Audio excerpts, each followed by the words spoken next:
जय हिंद। कैसे हैं आप लोग? उम्मीद करते हैं अच्छे ही होंगे, मस्त होंगे, स्वस्थ होंगे। तो आइए हम आपके लिए फिर से एक नए चैप्टर को लेकर के आए हैं। हमारा चैप्टर जो है वो क्या है?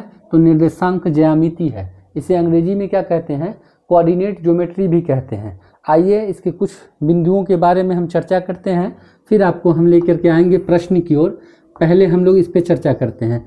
तो ये हमारा जो है ये मूल बिंदु है, इसका निर्देशांक 0,0 होता है।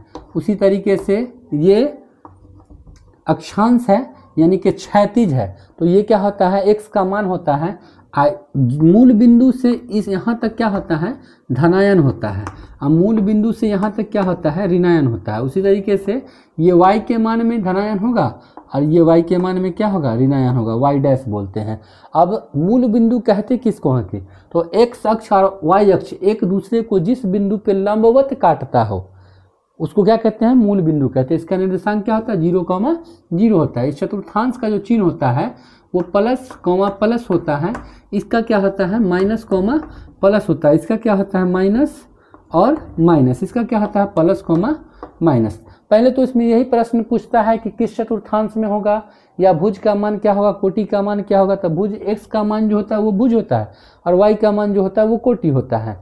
अगर हमको चतुर्थांश में न पूछ करके अक्ष पे पूछेगा, x अक्ष पे क्या मान होगा तो x,0 मान लेंगे और y अक्ष पे क्या मान होगा तो 0,y मान लेंगे। इस तरीके से हो जाता है। अब इसी में कोई बिंदु दे दे, दो बिंदु कहीं पे भी दर्शा दे और कहे कि दो बिंदुओं के बीच की दूरी क्या होगी, तो अब उसके लिए हम लोग जो फार्मूला लेते हैं, तो मान लीजिए कि ये दो बिंदु है उसी अक्ष में, किसी भी अक्ष में है, तो ये बिंदु है। अब इसकी बीच की दूरी कहता है तो पॉइंट ए दर्शाएंगे हम, इसको कर लेंगे x1, y1 और इसको कर लेंगे पॉइंट बी और x2, y2। अब ये पूछेगा कि दोनों के बीच की दूरी क्या होगी, तो इसके लिए फार्मूला होता है ए बी के बीच की दूरी ये क्या होती है तो √× x2 - x1 का whole square plus y2 - y1 का होल स्क्वायर, यही हमारा फार्मूला होता है। इसी तरीके से हम लोग देखेंगे कि अगर मूल बिंदु से कोई बिंदु के बीच की दूरी पूछ दे तो उसके लिए क्या होता है ना, मूल बिंदु से किसी बिंदु के बीच की दूरी, जैसे मान लेते हैं कि ये मूल बिंदु है, इसको a मान लेते हैं और यहाँ कोई बिंदु है इसको क्या मान लेते हैं? b मान लेते हैं। अब ये दोनों के बीच की दूरी पूछेगा कोई कि क्या होगा, तो मान लेते हैं यहाँ भी क्या लिखे हम a b माने हैं, तो यहाँ पे a b बराबर √× क्या हो जाता है ना, x1 का square plus x² plus y², यही होता है। x1 और y1 नहीं होता है। अब इसमें और बहुत सारे फार्मूला है जिसके बारे में हम बात करेंगे। उससे पहले हम क्या करते हैं, इसको इरेज करते हैं। ये आप लोग समझ गए होंगे, तो इसको इरेज करते हैं और दिखाते हैं कि कैसे कैसे क्या निकलता है इसका फार्मूला। तो आइए हम लोग देखते हैं इसको। चलिए, अब इसमें क्या पूछ देता है, जैसे दो बिंदु दिया रहा है, कोई दो बिंदु दिया रहा है, ये A है और ये B है, ये A है और ये B है। इसका निर्देशांक x1, y1 है, इसका निर्देशांक जो है x2, y2 है। अब यहाँ पे कोई बिंदु P है, अब इसका निर्देशांक क्या होगा, है ना। तो मध्य बिंदु का निर्देशांक जो होता है, मध्य बिंदु का निर्देशांक ई क्या होता है, तो ये x1 प्लस x2 बटा में 2 और उसी तरीके से y1 प्लस y2 बटा 2 ये होता है। उसी तरीके से एक और फार्मूला होता है, जैसे मान लीजिए कि ये एक बिंदु है, ये भी एक बिंदु है A है, इसका निर्देशांक x1, y1 है और इसका निर्देशांक जो है क्या है x2, y2 है। अब ये है, इसको A माने हैं, इसको क्या मान लेते हैं? B मान लेते हैं। अब कोई बिंदु फिर यहाँ पे P है, अब इसको M1 M2 में विभाजित करता है, तो इसका फार्मूला क्या होता है, तो आइए हम बताते हैं आपको।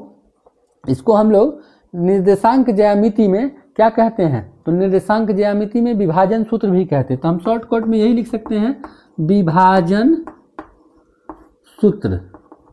ये क्या होता है, तो ये विभाजन सूत्र जो होता है वो x के सापेक्ष होता है और y के सापेक्ष भी होता है। तो x के सापेक्ष होता है m1 x2 plus m2 x1 बटा में m1 प्लस m2। ये किसके सापेक्ष हो गया, तो x के सापेक्ष। उसी तरीके से y के सापेक्ष पूछेगा तो सेम लिख लेंगे m1 y2 plus m2 y1 बटा में m1 प्लस m2। ये निकल गया। अब देखिए त्रिभुज में जो है अगर कोई 3 गो शीर्ष दिया रहे और उसके मध्य बिंदु का निर्देशांक पूछे, 3 गो शीर्ष अगर दिया रहे और मध्य बिंदु का निर्देशांक पूछे तो उसमें क्या होता है कि मध्य बिंदु का निर्देशांक जो होता है, जैसे केंद्रक 3 गो शीर्ष दे दे, मान लीजिए कि ये त्रिभुज है, त्रिभुज के 3 गो शीर्ष दे दे, ए दे दे x1 y1, बी दे दे x2 y2 और सी दे दे x3 y3। तो इसके बीच में केंद्रक बनेगा। अब इसका निर्देशांक कोई भी पूछेगा तो क्या करेंगे, तो इसका निर्देशांक जो होता है वो बोलते हैं हम लोग केंद्रक। केंद्रक का निर्देशांक जो होता है x1 plus x2 plus x3 बटा में 3। y के सापेक्ष क्या होगा, y1 plus y2 plus y3 बटा में 3। इस तरीके से हम लोग देखेंगे कि अगर किसी त्रिभुज के तीनों शीर्ष दिया रहे तब उसका निर्देशांक क्या होगा।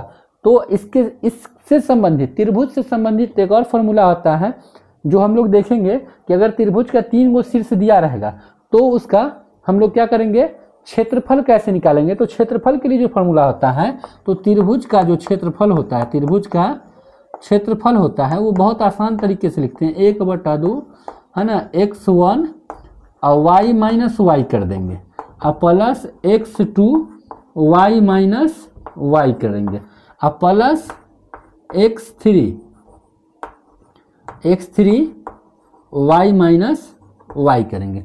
अब इसमें ध्यान क्या लगाना है, तो यहाँ पे लिखना है 23, यहाँ पे क्या लिखना है 31 और यहाँ पे क्या लिखना है 12। इसको शॉर्टकट में हम लोग कैसे बोलते हैं, त्रिभुज का क्षेत्रफल अगर शीर्ष दिया रहे तो हम लोग कहते क्या है, त्रिभुज का क्षेत्रफल बराबर, तो 1 2 3, यहाँ पे 1 लिखेंगे, यहाँ पे 2 है, यहाँ पे 3 है, तो 1 2 3 23 31 12, इसमें हमारा फार्मूला पूरा निकल जाता है। तो हमको ये लग रहा है कि हम जो आप लोग को अभी बता रहे थे, तो इसमें जो भी निर्देशांक ज्यामिति से जो क्या आता है फार्मूला आता है वो सारे हमने आपको बताया। इसके बाद जो है हम आपको एक एक करके एक फार्मूला पे प्रश्न बताएंगे और मिलते हैं नेक्स्ट वीडियो में। तब तक के लिए जय हिंद,